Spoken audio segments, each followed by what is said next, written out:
வணக்கம். இந்த தொகுப்புல வசிய பொருத்தம் பத்தி நம்ம பார்க்க போறோம்.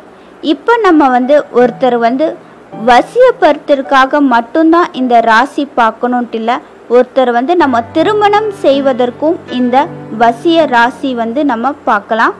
இந்த வசியம் ராசி நம்ம செய்யறதுக்கு நம்மளுடைய பஞ்சபட்சியோட அதிகார நாளாக இருந்தாலும் சரி, குளிகையான நாளாக இருந்தாலும் சரி, இந்த ராசிக்கு இந்த ராசிகள் வசியம் செஞ்சால் மட்டும்தான் வசியம் பொருந்தும். மற்ற ராசிக்கு பொருந்தாது. ஸோ அதை பற்றி பார்ப்போம். பெண் ராசி மேஷமாக இருந்தால் பையன் ராசி சிம்மம் விருச்சகமாக இருக்கணும்.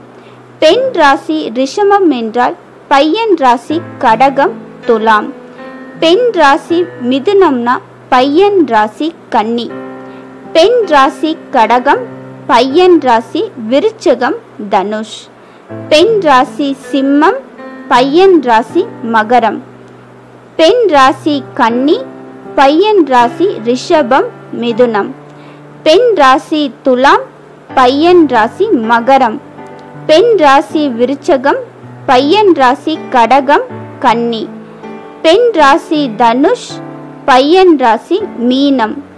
பெண் ராசி மகரம், பையன் ராசி கும்பம். பெண் ராசி கும்பம், பையன் ராசி மீனம். பெண் ராசி மீனமாக இருந்தால் பையன் ராசி மகரமாக இருக்க வேண்டும். இந்த ராசிகளுக்கு பார்த்தீங்கன்னா நம்ம வசியம் செய்யணும்னு நினச்சோன்னா இது நமக்கு நல்ல 100% கண்டிப்பாக ரிசல்ட் தரக்கூடியதாக இருக்கும். நன்றி.